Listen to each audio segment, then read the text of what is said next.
Alright, Shalom, Shalom. First and foremost, before we begin, we like to give all praise, all glory, all honor unto Yahweh, Ba'ashem Yahushai, Ba'ashem Racha Kodash. Double honors unto the apostles and elders of Great Millstone. We surely do well. As always, I like to say Shalom unto the elect. Shalom to the elect. There's a couple of your brothers here from the Heroes of Yahushai come, Brother Maya Shala and the Brother Isaiah. Right, come to bring to you another video. Lord, will it be edifying? Right, repent, for the kingdom of heaven is at hand. Right, and we wanted to get into today is in the kingdom, the men of Israel are going to have multiple wives. Right, this is something that's going to happen in the kingdom, needs to happen in the kingdom for the Lord's plan to take place, and especially due to because Isaiah 4:1 is set to take place on this side and head into the kingdom, but be even more magnified within the kingdom, right? Because the Lord intends for his men to have hundreds of wives, thousands of wives, in order to replenish the Israelite population within the earth, right? This is one of the Lord's big plans, right? If you read, right, you better have up the precept there I want to start with, right? Matthew 19 verse 28. Read from 27. Then answered Peter and said unto him, Behold, we have forsaken all and followed thee. What shall we have therefore? And Yahushua said unto them, Verily I say unto you, that ye which have followed me in the regeneration, when the Son of Man shall sit in the throne of his glory, ye also shall sit upon 12 thrones, judging the 12 tribes of Israel. So Peter asked the Lord, right, we forsake everything, we leave off everything, right? And what Exodus, what the Lord would I tell Exodus? Put off now the weak nature, mortal nature, the mortal nature, right? Because time's gonna get hard, time's gonna get difficult. Right? Peter, he was a man did that, along with the other 11 apostles that were with him, right? They were men that did that. They left off everything and went and followed the Yahushua. And Yahushua said, what? You're going to get a just reward, right? He said you shall sit on 12 thrones, judging the 12 tribes of the nation of Israel. What they're going to get joint heirship. What is one of the perks of joint heirship, right? Right. Continuing, and everyone that had forsaken houses, or brethren, or sisters, or father, or mother, or wife, or children, or lands for my name's sake, shall receive 100-fold, and shall inherit everlasting life. Right, and two pertinent things to point out there. It says wife and children. In order for you to receive 100-fold, which I'm going to that word 100-fold, 100-fold goes into 100-fold, 100 times as much. Right, see the strong saying. Right, so 100 times as much. In order for you to have 100 children, right, you get an account in the scriptures before where a man who begot a lot of children, even close to 100, he needed multiple wives to do so, right? Mm-hmm. So both of them thing in tandem, right? In order for you to have a lot of children, as the Lord intends, right? Isaiah 60 and 20, you can get that. Psalm 60 and 22, you go to that, you flow to that, right? Isaiah 60 and 22. In order for that to take place, you would need, right, that many wives, right? Because one woman is not bearing 100 children, just like that. Right. Go ahead. Isaiah 60 and 20. Thy son shall no more go down. Yeah, go from 20. Verse 22. A little one shall become 1,000. A little one shall become 1,000. See how shall I say 100-fold? Yeah, it says 1,000. We know the numbers they use is just to tell you what is a lot of children you're gonna have. Will be many. Yeah, because the nation needs to be replenished quickly. That would the Lord intend. Like he's gonna say it as well. Go ahead. And a small one, a strong nation. It's a small one. It's a little one goes to 1,000, and a small one gonna go to a nation. You know how much people in our nation? A lot of people in our nation. Right? And it's 12 nations the Lord has to replenish within the earth. The children of Israel shall, though the children of Israel shall be as the sand of the sea and the stars of heaven, yet only will a remnant be saved. Mm-hmm. Right? Yeah. I, the Lord, Yahweh, will hasten it in his time. Right? So the Lord is going to hasten this. right? Back to the, if you could see the first commandment given unto mankind, be fruitful and multiply. I was with the Lord intent, and 1 plus 1 is not multiplication. 1 by 5 is multiplication. 1 by 100 is multiplication. 1 plus 1 and then 2 children, and now I pick it from, that's Edomite mentality. Because it's one out of 2 things we always had to account for. Because death does reign in the earth, right? Mm-hmm. Now, technically speaking, all are we going to be immortal if he's an Israelite? But forgetting that point for now, if we was to go with that mentality of 1 plus 1 equal 1, right? All of we say 1 plus 1 equal 2 as the Edomites would have it, a perfect white picket fence, a man, his wife, and his son and his daughter. Yeah, right? That's not a kingly mindset. But not even the mindset, that is a recipe or a formula for death and for a nation not to exist no more. Because for one, if we had to do the maths, we know it have more women in the earth than men. If you didn't know that, you could look it up. It's proven, especially if you had to think about we nation. I think the numbers is like 9-1 with the so-called Negroes. That's how it's 7 to 1? Yeah, that's how it was 7 to 1. Well, 7 to 1 spiritual number, I say a 4 and 1. 7 women shall take hold of 1 man, right? So imagine this. Everybody go with the Edomite mentality, the Jesus and the pastor, right? And they say, well, 1 wife to every 1 man. Like 6 other bitches gonna live and dead and never make children. 1. And then 2, that 1 man and that 1 wife gonna make 1 child, or at most 2 if we go with Esau mentality. That is a recipe for death, because if it's 1, that means you're depleting the population by half every time you all mate, which we know that is a law. We went into that with the brother Koala recently, or in China, you're only allowed to make 1 child. Yeah. Right? So you're depleting your nation population by what? By a half every year, right? And then 2, let me say make the exact number, which is let me say make the exact number 2 children. At the end of the day, think about if you're really determined to only make that number, death does come. Death reigns over every nation. So, what about when the famines come and you die from starvation? What about when the Lord send diseases upon you and you die from sickness? What about when Esau come with his sword and wars come and you die from gunfire? There's a whole generation of people. Going there, and then the rest of them just gonna keep making 1 child or 2. The fact that death exists and that people could literally die at any given day, even when we don't think about it, David, his son, when he committed that act with Bathsheba, he died, that son died immediately.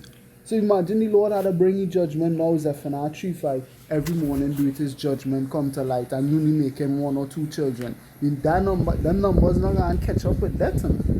Death will reign and the population will deplete and nobody left in it. That mentality again is the Edomite mentality.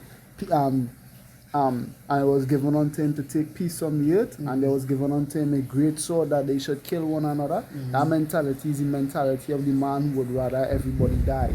Right? Beautifully explained, and mentality of a man who's not a king.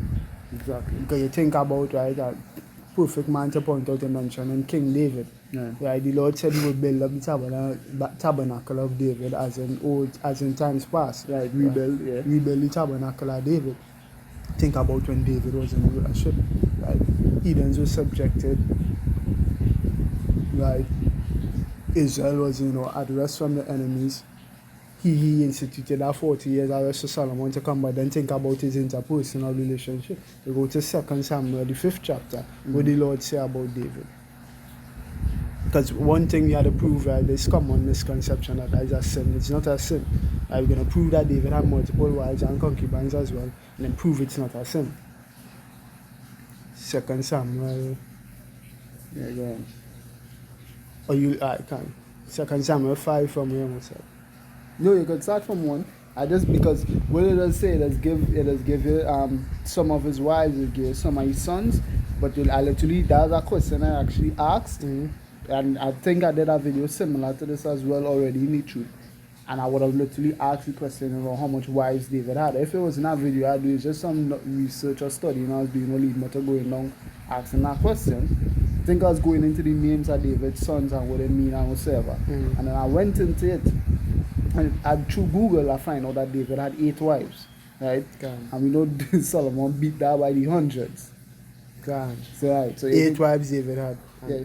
When I could get to you when we done, yeah. There's 2 Samuel 5. We could are you from one? From 1. But I learned to read and anyway. Oh well, let me see. Yeah. Is it From 5? 5? I think it better go down from 10. Let's see. Yeah, 10. Because the point there, the Lord was with him, and look what the Lord allowed. Right. Is that precept of how okay. 2 Samuel 5 and from 10. It says, and David went on and grew great, and the Lord Yahweh Shem Yoshai force was with him. The scripture make mention of the Lord preserved David wheresoever he went. Right, so we know David was a man. Scripture even make mention of David was a man after the Most High mind, after the Most High heart. Right? David was a man of the Lord. Third in command in the kingdom. Underneath Yahweh Shai. Third in command in the kingdom is David. Right? Look what the Lord allowed David to have. And Hiram, king of Tyre, sent messengers to David and cedar trees and carpenters and masons, and they built David an house. And David perceived that the Lord had established him king over Israel, and that he had exalted his kingdom for his people Israel's sake. Right? And David took him more concubines and wives out of Jerusalem after he was come from Hebron. And there were yet sons and daughters born to David. And these be the names of those that were born unto him in Jerusalem: Shammua, and Shobab, and Nathan, and Solomon, Ibhar, also Elishua, and Napheg, and Japhia, and Eli Shammah, and Eliada, and Eli Phalet. Right? So you see, the Lord allowed David to go and had more concubines, right? And how we know this was not punishable act. This was in a sin. Right? When you go to 2 Samuel 8 chapter.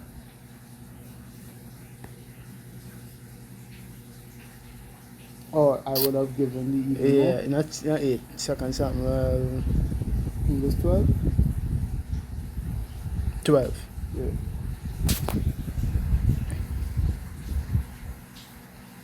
Second Samuel 12 from verse 7 says, and Nathan said to David, thou art the man that said the Lord Yahweh Shem Yoshai, power of Israel. I anointed thee king over Israel, and I delivered thee out of the hand of Saul. There's the word of the Lord coming to David via Nathan. Here the Lord had to say concerning David.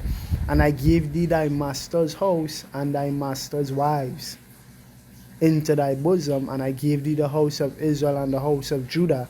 And if that had been too little, I would moreover have given unto thee such and such things. So if the wives he had was too little, the Lord would have given him more. The Lord would have given him more. Wherefore, as thou despite the commandment of the Lord to do an evil thing in his sight, thou hast killed Uriah the Hittite with a sword, and taken his wife to be thy wife, and hast slain him with the sword of the children of Ammon. So this was the problem. The problem was in the fact that David had another wife or multiple women. The problem was the fact that he took another man's wife. How we know that? We can confirm that with scripture. 1 Kings, the 15th chapter. And the 5th verse, David sins numbered, where you often hear, I often heard Eliashawamba say David's sins are written or recorded. Right? This is the record of David's sins here. Right? When he committed another sin, number in the children of Israel, but that wasn't imputed unto him. He wrote a psalm saying that as well, blessed be the man whom the Lord had not imputed iniquity unto. Just roughly paraphrasing, right? But Daisy sins, David's sins recorded, look at here, 1 Kings 15 from 4. It says, nevertheless, for David's sake did the Lord Yahweh Shem Yoshai his power give him a lamp in Jerusalem to set up his son after him and to establish Jerusalem. Because David did that which was right in the eyes of the Lord, and turned not aside from anything that he commanded him all the days of his life, save only the matter of Uriah the Hittite. What was the matter of Uriah the Hittite? He committed adultery and he killed Uriah. Or murder, let me say that he murdered Uriah. Right? So the problem with the situation with Uriah is that he murdered him and he committed adultery with his wife. That is the problem, not the fact that David had more than one wife. That is not a problem. Because if you go back to it now, 2 Samuel, to prove David had more than one wife, and the Lord punished him for that. But what about this? Is it when he fled from Absalom? Absalom? He said, So that, let me just look it up. The concubines. Or when Absalom took his concubines? Yeah, no, not that exactly, but he left concubines. I think it mentions how many. 10 women. Second Samuel, the 15th chapter from the 16th verse. It says, and the king went forth, and all his household after him, and the king left 10 women which were concubines to keep the house. Why didn't the Lord punish him for having these 10 concubines? Because it's not a sin to have 10 concubines. It's not a sin to multiply women unto yourself. The Lord even said that in the law. When you get a king over you, you will multiply wives unto himself. But the problem would be what? If those wives turn your mind away from serving the Lord, which you're going to touch that topic as well. Right? You have anything? Yeah. I ask a question here. How many wives did David have? The Bible explicitly names 8 wives of King David. Michal, Ahinoam, Abigail, Maacah, Haggith, Abital, Eglah, and Bathsheba. Abigail was Nabal's wife. Nabal's wife. Yeah. While these 8 are specifically named, 2 Samuel 5:13 indicates he took more wives and concubines in Jerusalem, suggesting a larger unlisted household. So David probably had more. And we know it could be unlisted as well. When you read about David, one of the sons born unto David, Chileab of Abigail, they ain't had no account of he or he do. So not just because these things were not written mean nothing happened. David had more wives, he had more sons. Even Solomon, he had 1,000 wives, so we know the names of all of them. No. We know the daughter of Pharaoh. We know the woman they wanted to give to King David, but King David never went in unto her, so that woman became Solomon's wife. Right? We know of 2. I think it had more, and we know of those 2, but he had 1,000. Were all of them recorded? Just because they weren't recorded doesn't mean he didn't have them. No, he did. Right? Right. Named wives of King David: Michal, Saul's daughter, David's first wife; Ahinoam the Jezreelitess, mother of Amnon, David's firstborn; Abigail, widow of Nabal the Carmelite, mother of Chileab; Maacah, daughter of Talmai, king of Geshur, mother of Absalom and Tamar; Haggith, mother of Adonijah; Abital, mother of Shephatiah; Eglah, mother of Ithraim. So like, and even when you listen them names, when we read 2 Samuel 5 and 13, I didn't think all them names here. Exactly. Yeah, my name Chef. Say it again. Shephatiah. Yeah, I'm not seeing that here. You seen this one here. I'm not seeing Shammua. You not seen Shammua, mother. Yeah, I'm not seeing Adonijah, Absalom. No, you seen Adonijah and you seen Absalom. No, I'm not seeing it here. Oh, right. From 2 Samuel 5 from 14, they're not showing you all the sons he had at this point in time. He got more. Right. So he had more wives. Come on. Right. Eglah, mother of Ephraim; Bathsheba, former wife of Uriah the Hittite, mother of Solomon. David married the first 6 mentioned above during his 7.5-year reign in Hebron, with Bathsheba marrying him later in Jerusalem. Scripture also mentions he had concubines, 2 Samuel 15:16 and 2 Samuel 16:21 to 23 for reference. You just see the 21 to 23. Right. There's when Absalom went in unto concubines. Right? So you see, David had multiple wives. The problem wasn't him having multiple wives. The problem was him going on to Uriah's wife. But then we touch from the perspective of there's also another problem with having multiple wives. The probably turning your heart away from the Lord. That's how it happened with Solomon. Right?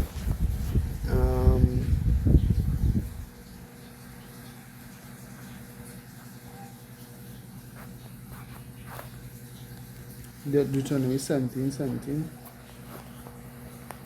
The book of Deuteronomy chapter 17. Just see the entire context of it. You read from verse 14.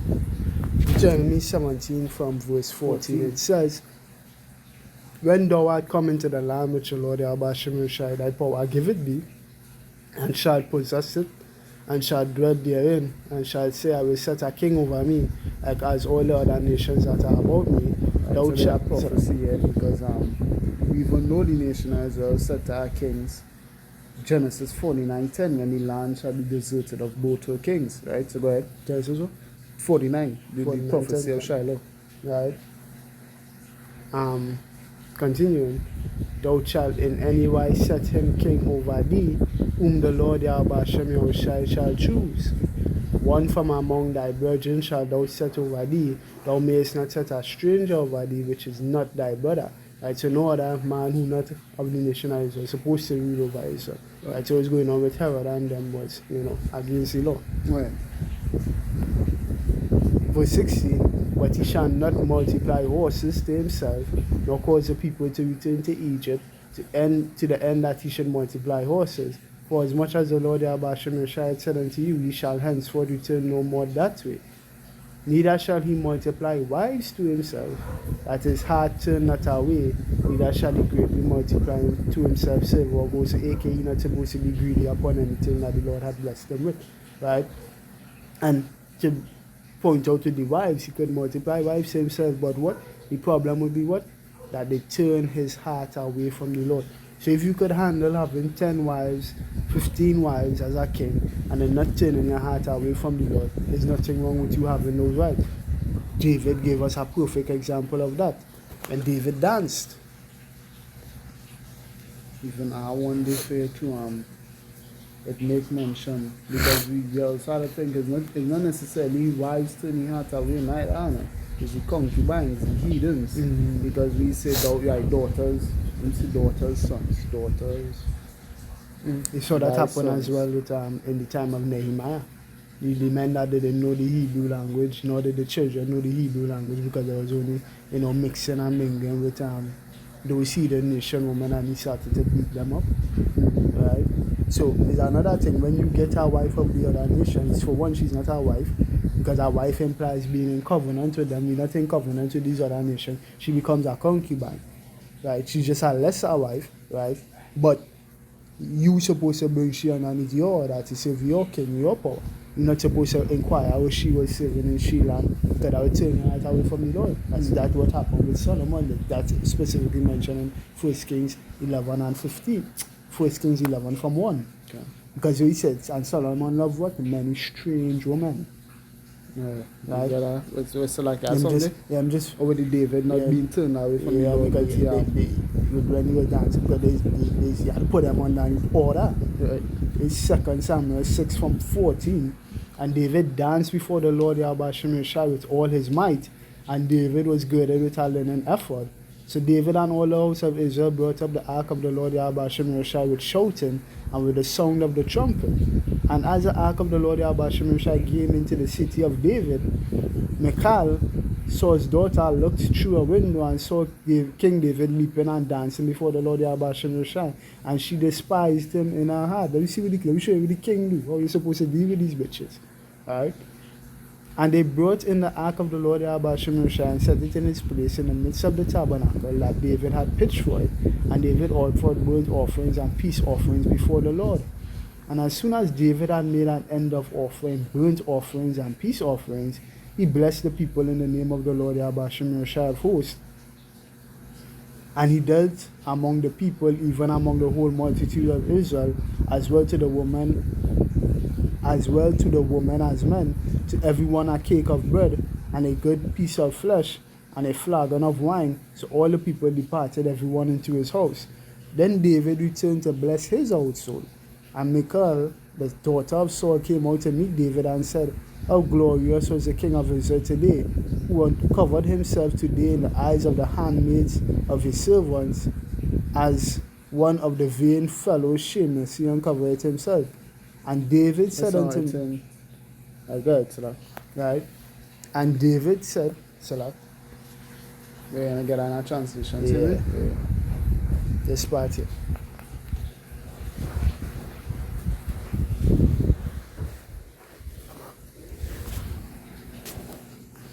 Salak, and David said, wow, this is always do that to me.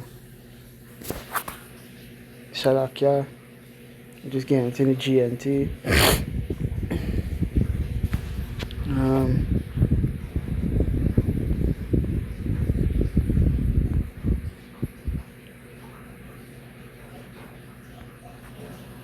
Right.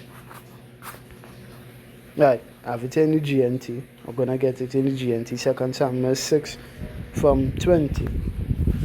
From 20. There's it in the GNT. Afterward, when David went home to greet his family, Michal came out to meet him. The king of Israel made a big name for himself today, she said. He exposed himself like a fool in the sight of the servant women of his officials. David answered, I was dancing to honor the Lord, who chose me instead of your father and his family to make me the leader of his people Israel. And I will go on dancing to honor the Lord Yahweh Shem Yoshai, and will disgrace myself even more. You may think I am nothing, but those women will think highly of me. Michal, Saul's daughter, never had any children. Right, you see? Right? And David said unto Michal, it was before the Lord Yahweh Shem Yoshai, we did it in the KJV, which chose me before thy father and before all his house to appoint me ruler over the people of the Lord Yahweh Shem Yoshai over Israel. Therefore I will play before the Lord Yahweh Shem Yoshai, and I will yet be more vile than thus, and will be base in my own sight of the maid, and will be base in my own sight, and of the maidservants which thou hast spoken of them shall I be had in honor. Therefore Michal, the daughter of Saul, had no child until the day of her death. Right? So when she tried to, fuck David up, or sit down and say, well, you should not be dancing, right, because you're looking like a fool, David said, no, fuck you, I dancing to the Lord. I dancing to honor the Lord. David pushed she in she place, and the Lord punished she for opening she mouth against the king, especially in honor of the Lord. Solomon didn't do that. That was the problem. Solomon didn't do that. The Lord David checked that bitch, but Solomon didn't check them bitches and them who was bringing the idol worship in here. What Solomon was supposed to do, as the Lord said, the brother they bring it up. You see if I get it here. Exodus 34. So.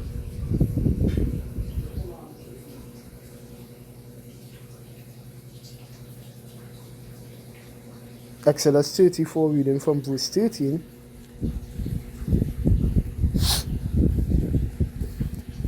It says, but ye shall destroy their altars, break their images, and cut down their groves. For thou shalt worship no other power, for the Lord Yahweh Shem Yoshai, whose name is jealous, is a jealous power. Lest thou make a covenant to the inhabitants of the land, and they go a hafting after, and they go a whoring after their gods, and do sacrifice unto their gods, and one call thee, and thou eat of his sacrifice. And thou take of their daughters unto thy sons, and their daughters go a whoring after their gods, and make thy sons to go a whoring after their gods. Right? There's also one where it says, shave head.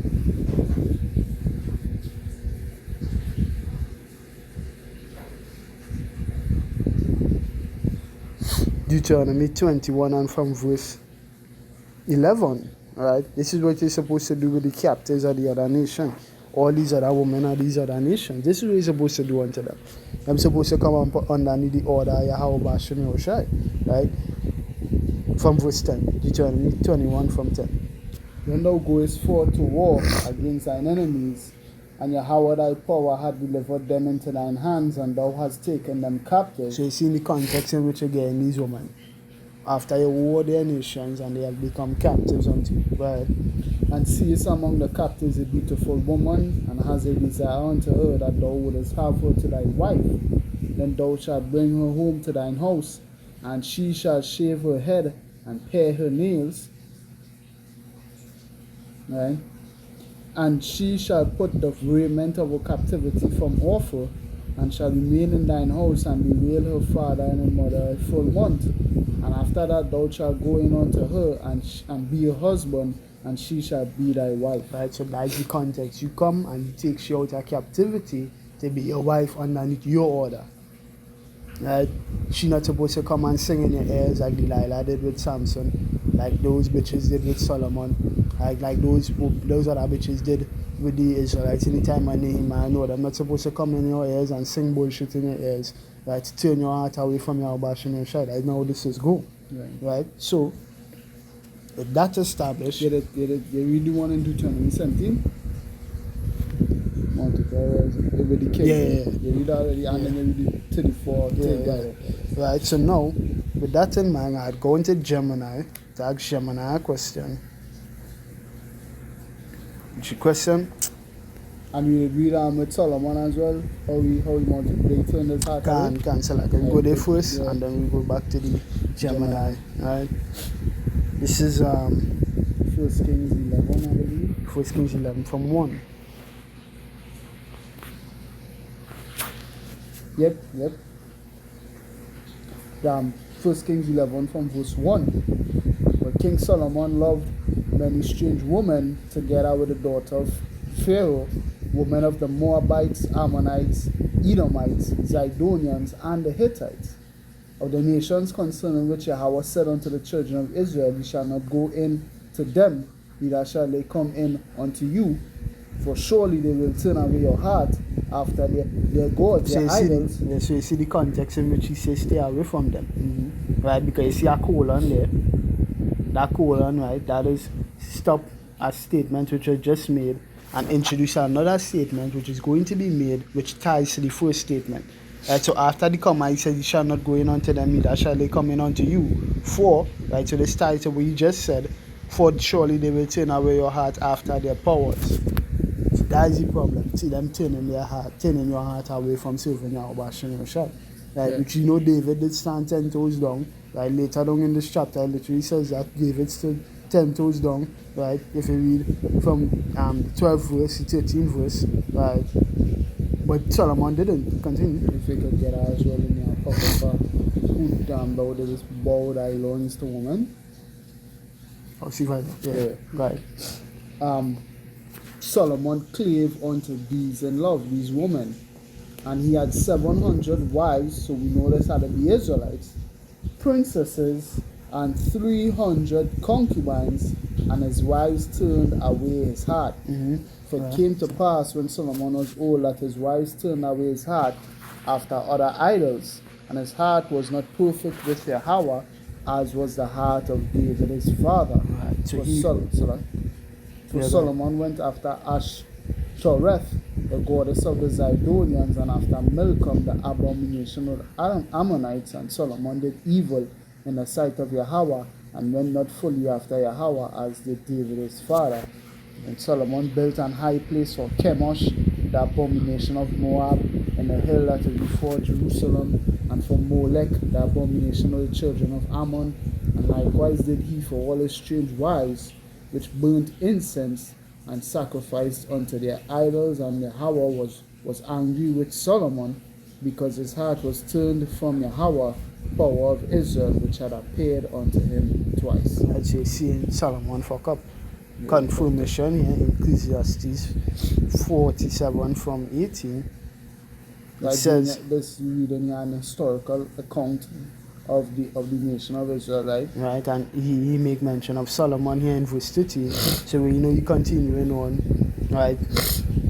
Speaking about Solomon, here's what he said concerning Solomon in verse 19. It says, thou didst bow thy loins unto woman, and by thy body thou was brought into subjection.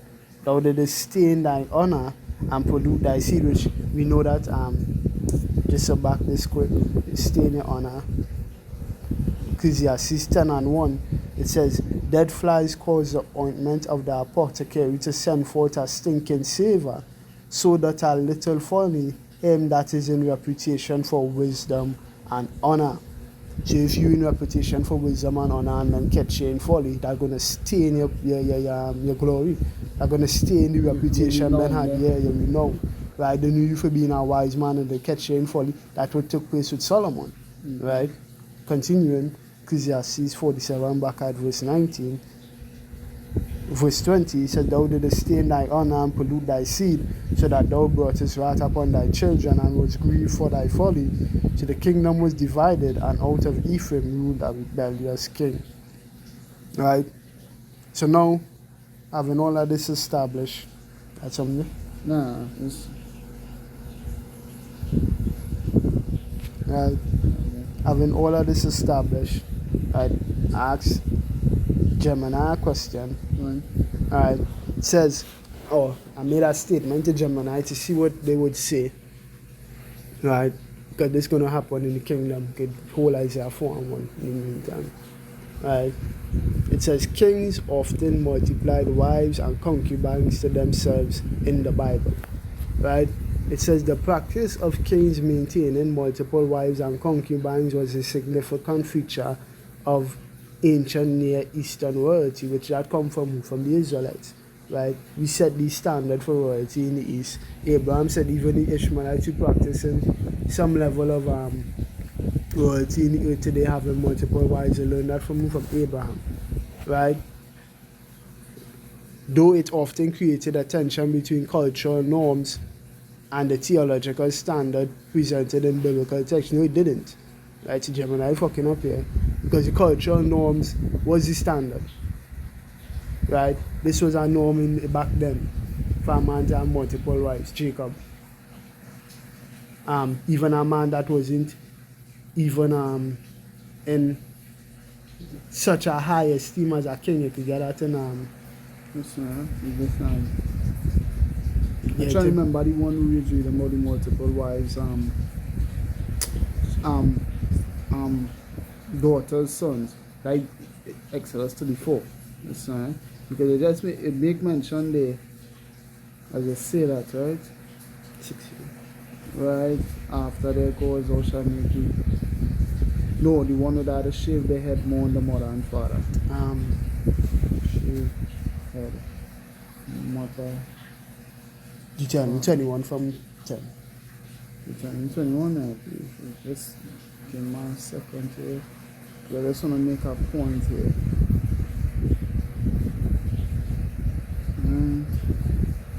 Right, so that, and then just go to now, this is Leviticus 18 with the laws on sexual immorality. Right. So yeah, go ahead. Because you're talking about normal men having multiple wives, right? I was going to point an example. Samuel's father. First Samuel. Penina and Hannah. Penina and Hannah. Yep. Right? Samuel's father had multiple wives. Once you were able to take care of your wives, you could have had multiple. Exodus 21, reading from verse 10. Right? You could have multiple wives, just be able to take care of all of them. Right? Mm-hmm. So going ahead, it says, and the theological standards presented in the Bible. No, this doesn't go against the theological standard presented in the Bible. The Hawashai came and that we open up with Matthew the 19th chapter from the 27th. He told you we're going to have more, right? More than one wife, by 100-fold. So going on, it says cultural and political motivation. It says in the ancient world, a large harem was really just about personal desire. Right? It was a primary tool of statecraft.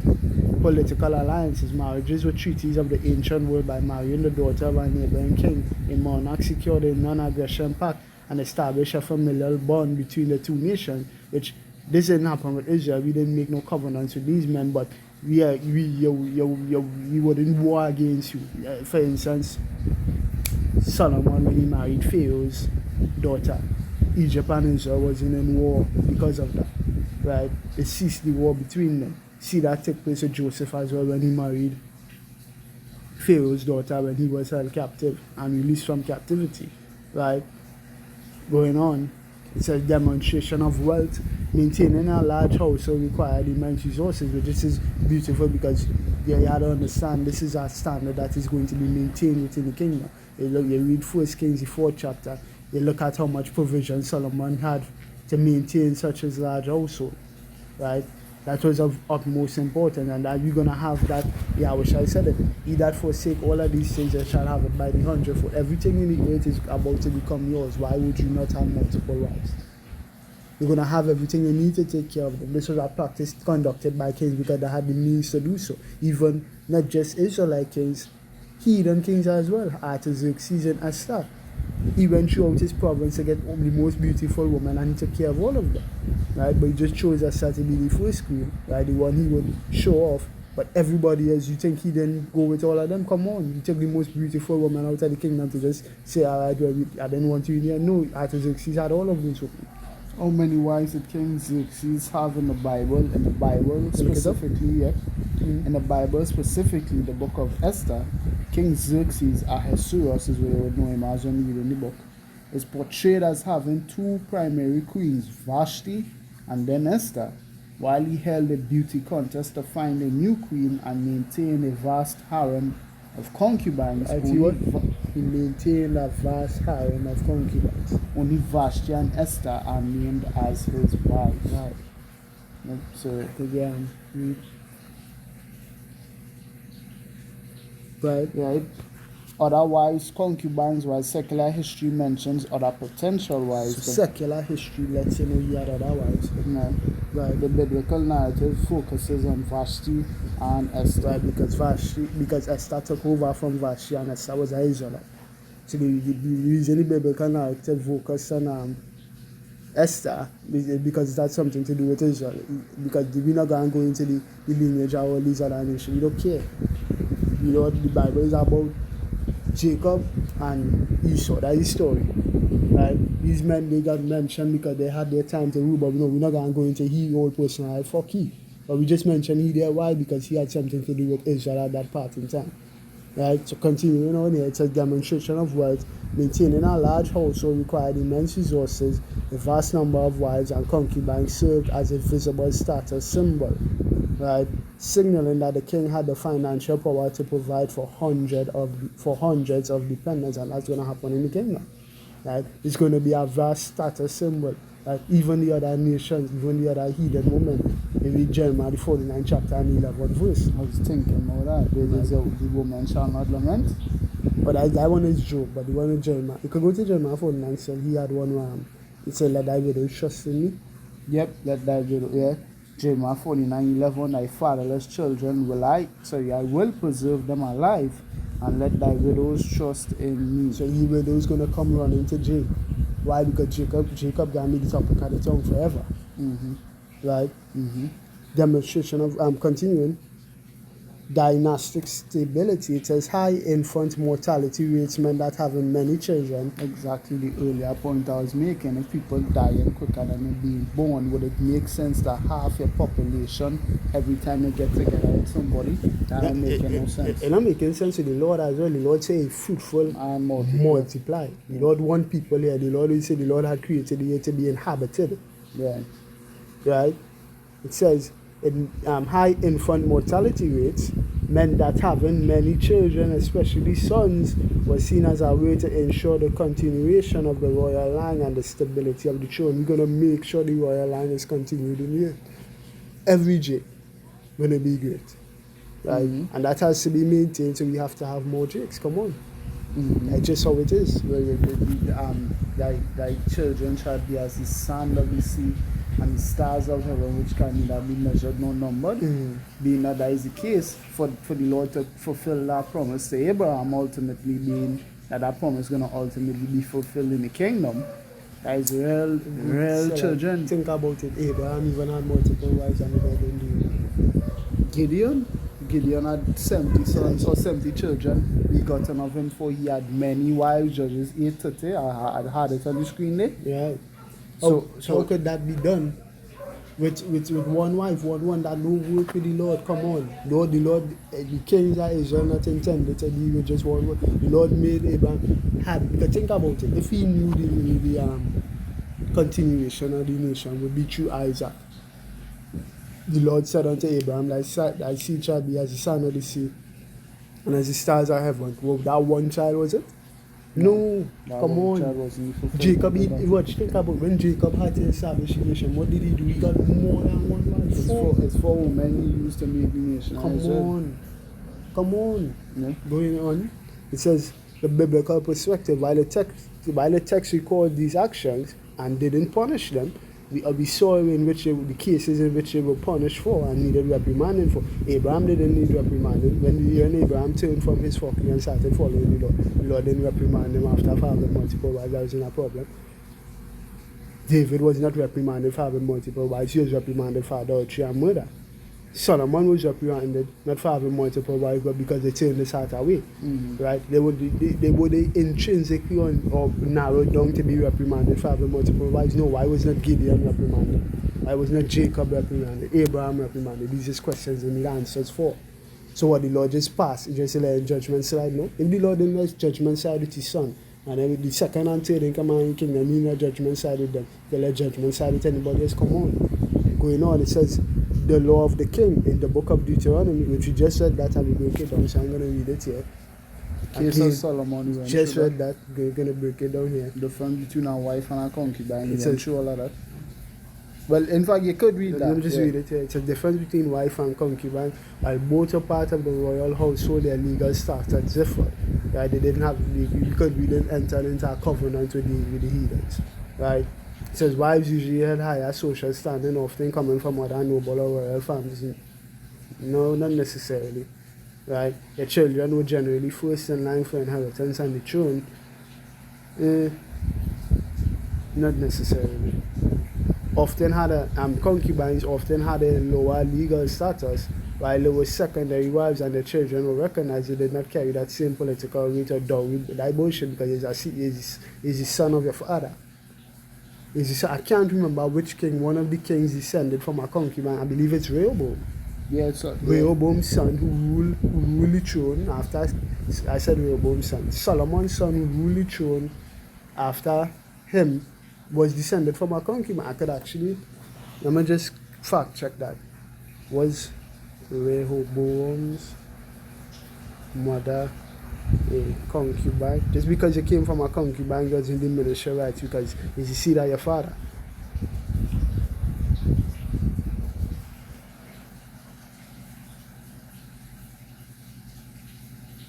So, Ammonite, right? So, yeah, concubine, heathen wife. so. Oh, well, no, right. So let me clear this up. A concubine in the scriptures is defined, right, according to biblical narrative, as a heathen wife. Right?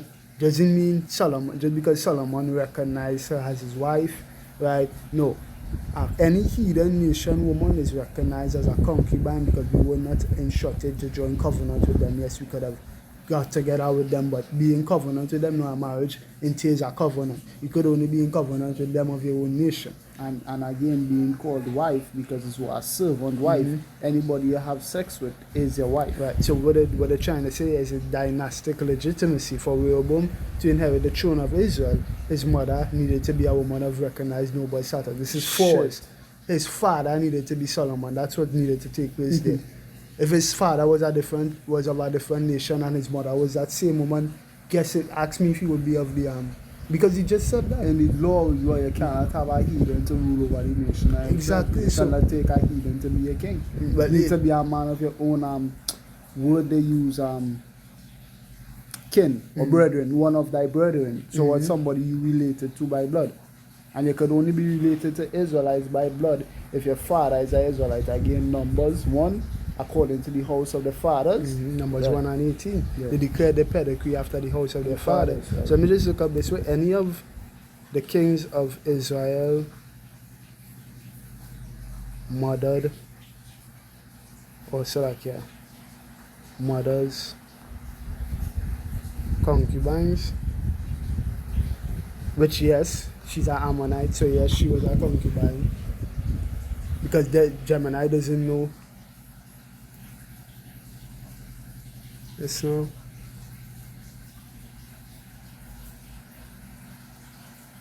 It's in Judges. Yes, Abimelech, his mother, I believe, was a concubine.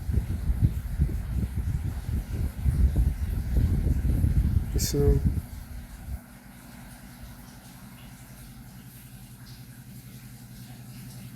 Anyway, alright, Gemini fucking up there. But you need to understand the difference of what makes a woman a concubine is if she's from a heathen nation. That's it. Doesn't matter how the marriage was arranged, doesn't matter what the reason the marriage was for. No, she is considered a concubine. Right? So continuing on, it says historical impact. The multiplication of wives frequently led to succession crises. No, it shouldn't. It is who the king selected. No. If there was a ultimately through problem, the Lord, right? David selected Solomon. Come on. Maybe because what David's sons did try to fight Solomon for the throne, and this one Adonijah, but what David said that Solomon should be king. Ultimately, because the Lord tell David that Solomon would be king. Or yeah, sometimes what happens as well, They go to it the priest. just goes to the oldest son. Yeah. Or sometimes the priest would select who needs to be king. Yeah. As what happened with Samuel and Saul. Samuel selected Saul, but then Samuel came and changed his mind and selected who? David. And I even just change your mind because ultimately it was the true Lord, because what the Lord, Samuel tell Saul that the Most High rent the kingdom from thine hand, because what 1 Samuel 15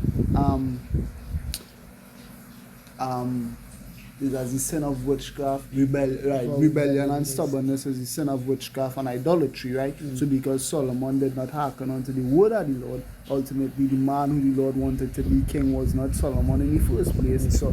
Was not Saul in the first place, as in Solomon, Saul. So what the Lord just played it off that way. But what? Who had to tell Saul that he was not really the one supposed to be king? David. Samuel told Saul that David was supposed to be king. Even one of Saul's right hand men, the captain of Saul's army, Abner even recognized that David was supposed to be king. He told David that why he entered into a pact or a league with him, that Abner promised David that he would help make him king. And then Joab and they would have went and killed him and whatever. But the point is, you would know who the king of the nation is if it had a problem like that, right? The Lord would have sorted that out eventually.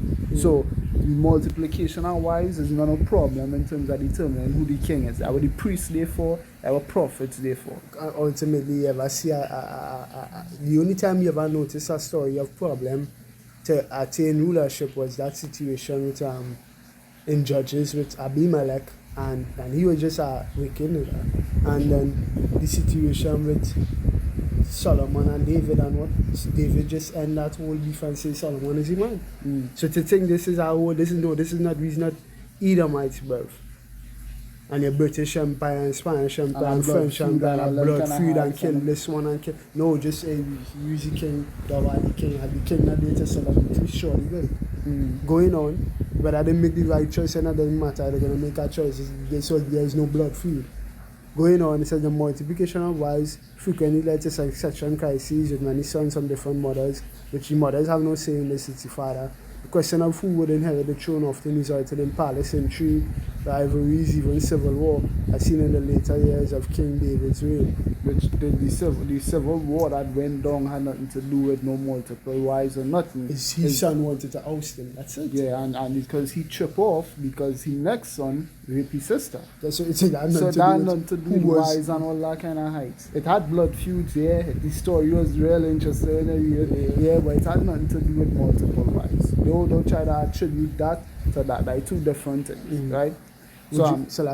That's it, right? So, yeah, anything? Yeah, because just to say, again, I make mention of Gideon, but normal men, everyday men, were allowed or allotted to have multiple wives, as said the law. Now we know Isaiah 4 and 1, we close with that, right? But there is Deuteronomy 21 and 15, because if it's an unrighteous thing to have multiple wives, why are there laws surrounding what a man should do if he does have multiple wives? Doesn't make any sense, right? Deuteronomy 21:15. If a man have two wives, one beloved and the other hated, again, Samuel, mother and father, the old Penina, Hannah situation, and they have borne him children, both the beloved and the hated. If the firstborn son be hers that was hated, then it shall be when he maketh his sons to inherit that which he had, that he may not make the son of the beloved firstborn before the son of the hated, which is indeed the firstborn. You see so that with, they can acknowledge this one to be the firstborn over the next. Just because the firstborn was of the wife that they really loved the most, right? Because you see that take place with Jacob, Rachel, and Leah. He did love Rachel more than Leah, but ultimately who get the play? Judah who came of Leah. And if it was in Judah, if it was in Judah, the first one was who? Reuben or Simeon or Levi. If we really had to think about it, the men who had the rights to be the head tribe. really come from here. Yeah. So come on. Yep. Then it shot by. But he shall acknowledge the son of the hated for the firstborn by giving him a double portion of all that he had. For he is the beginning of his strength. The right of the firstborn is his. Right. So we're gonna close it Isaiah 4. I just had one more there. So that, Yeah. Leviticus, I believe it make mention of you shouldn't have, if you're having two wives, you shouldn't have two wives with their sisters. 18. Leviticus 18 verse 18, neither shall thou take a wife to her sister to vex her, to uncover her nakedness beside the other in her lifetime. Reading this in the you see, compare, looking for the easy English. Right? Do not take your wife's sister for a second wife. Do not have sex with your wife's sister if your wife is alive. So while she's still alive, you're not allowed to go into a woman and then find her sister and go into her. You see So, that? if you're reading this and you're reading between the lines and you're reading the context, you have to understand, well, why are there laws governing how to have multiple wives and what you're allotted to do and what you're not allotted to do while having multiple wives if having multiple wives is a sin? Doesn't make any sense, but go ahead. You see, that was the problem John the Baptist had with Herod as well. Salak. That's not the problem. Salak, yeah. My apologies. The problem John the Baptist had with Herod is Herod fuck his brother wife. My apologies. Go ahead. My mindset there. But anyway, close it Isaiah 4 and 1 is in that day, which is gonna begin, right, when Jacob's trouble is heated. It's also beginning in small increments, I know, but when Jacob's trouble becomes heated, and then going into the kingdom, this is going to be magnified as we all going to be kings, right? This is what the Lord intends. In that day, 7 women shall take hold of one man, saying, we will eat our own bread and wear our own apparel. Only let us be called by thy name to take away our own reproach, right? So in Jacob's trouble, they'll be having food for themselves and clothes for themselves, but in the kingdom, we're going to have to take care of that. But you understand it, is 7 women, which 7 represents what completion. We're going to have a complete amount of women heading into these last days, and then in the kingdom, they're going to be multiplied. Right? That's what the Lord did intend for his men, as we all going to be kings. Lord will be a part of that, 144,000 to get the first, blessed is he that had part in the first resurrection. Right. But, Lord will, this video was edifying, and that you all were edified. In closing, like to say, Kal Halayam La Yahawa, Ba'asham Yahushai, Ba'asham Rakha Kodash. Double honors unto the apostles and elders of Great Millstone. I'm surely doing well. As always, like say, Shalom unto the elect. Shalom to the elect. This is a couple of brothers from the heralds of Yahweh Shaikan. Brother Maya Shala And the brother Isaiah saying, Shalom. Shalom. Repent, for the kingdom of heaven is at hand.